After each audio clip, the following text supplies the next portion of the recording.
Cool, that is a wad of fish on. It's amazing how fast these things are moving. Look at that clear ice, you can see them way down there. Water crappies coming up. Eater for sure. And right now, well, he's got to be an eater, he's from such deep water.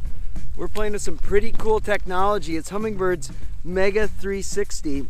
We're targeting bass and crappies right now. And talk about an awesome application for this. I've used 360 a lot, open water, I've got it on my boat, but this is my first experience using it with ice fishing.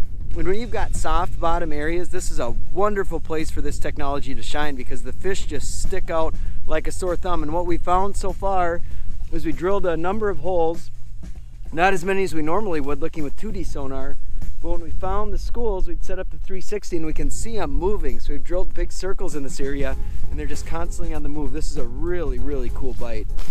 So what I'm doing, the first thing is I'm setting this up. The 360 has a heading sensor with a compass on it. So I want to make sure that that's in line with the transducer. So there's the bulbous end, the wider end of the transducer. Those two things line up together. So I've got that. I just used a little zip tying and electrical tape for the cord management to come to the back. I've got a Helix 9 on here, and then that's just a DI unit, a Helix 9 DI unit. It's on the ice fishing shuttle.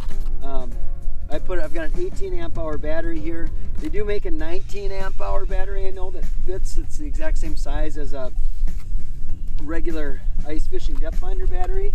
And then I've just got it, but I've got it wired up here. So this is the system I've got. You want to make sure you've got a big battery, you got plenty of power.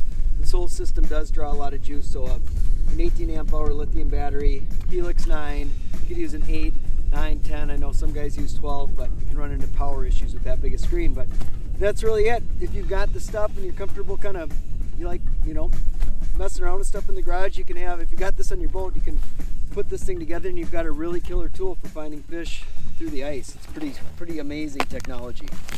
Now I can go o'clock. That's what's going to give me my basically degree of angle. So look at here, I just dropped down, boom, I can see that basically 3 o'clock I've got a wad of fish. Now both sensitivity and the contrast are going to be another thing you'll want to play with here. In this case, to really get the fish to pop nice and white, we've gone into our menu and we'll go into 360 enhance, select that, and I've got the sensitivity set at 17 and the contrast set at 14. The sharpness is off. So with that, that's giving me a really clear picture. I'm getting those little white grains of rice showing up on the bottom. Now if I was in a harder bottom, if I was fishing more rock or something like that, I might have to drop the sensitivity down so everything's not blown out white, so the bottom isn't white. But here I'm just looking for that perfect mix of the fish are a really bright signal and the bottom's a really dark color. Picture that 360, so we're looking at a 360 degree angle around us. So you can see how this works. We're in 40 feet of water, so you can see this light little ring, so it's actually about 42 feet. So here's the surface where the boat is. This is 20 feet down, this is 40 feet down. This light ring here is the bottom. It's represented all the way around, so it's basically 42 feet of water from here to that light ring. That's a vertical representation. So where the fish are down here, you can see from where we are, they're in this 10-foot range at basically the 2 o'clock position here. So the fish are clearly moving around, and there's dozens and dozens of fish in each one of these schools. So without this technology, you're really spending a lot of time just cutting and drilling and cutting and drilling. But now that we've got it and we've punched a number of holes here, we're able to move around. So it helped us find the fish initially, but then what we also found is, hey, let's just stop, let's drill this whole area out, and we can quietly then go from hole to hole, because each time we're punching through the ice, the fish are scattering. So now we've got holes covering this whole area where we saw the fish. We can quiet and jump on those fish. So I know that if I go to that hole right over there, I'm gonna go cream them. Watch this, I'll show you. There we go. Awesome, how cool is that, man? The screen is just loaded.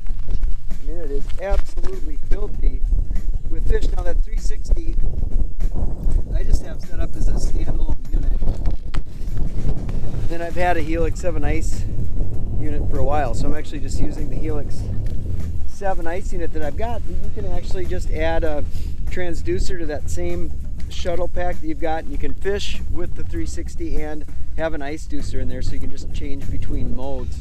when you think of the challenge that basin fishing presents in essentially featureless water and finding and staying on top of the fish, it's always been a big challenge of just moving and constantly being on the run, but your efficiency just goes through the roof. I mean, it is absolutely unbelievable.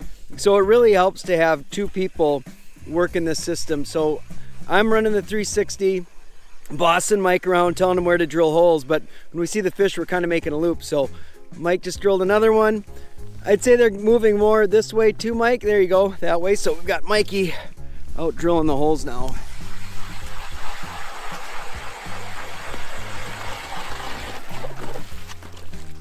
Yeah, it's amazing how much these fish move. Like, we were 50 yards that way when we first got here. We saw them on the screen.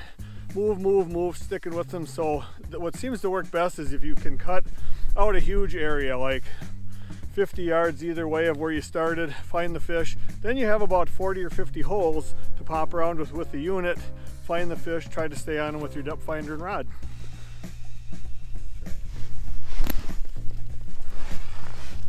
Decent, I think. You know, when you're doing this basin thing, I've said it before, I'll say it again, it's not a go out and catch a bunch of fish. It's kind of a thing where you are going to keep everything you catch because they're dead once they come up.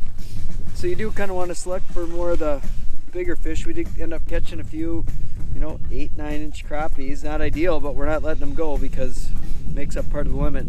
Not a big fish, but hey, in terms of technology, it's pretty amazing what we've got. So this Helix 7 Chirp GPS that I've got for ice fishing is an amazing tool. It's got a map on here to help us find where the hole is, but then when we get to a spot like this, yeah, we can see things that are directly underneath us, but using that 360 and allowing us to look at 80 or 100 feet, 360 degrees has been absolutely unbelievable for going out, looking at a basin. It's a huge area, where could they be, and being able to be on them. Every time we drop to a hole, we're on a school of fish. That doesn't happen very often, but with technology like this, it actually can happen almost every time.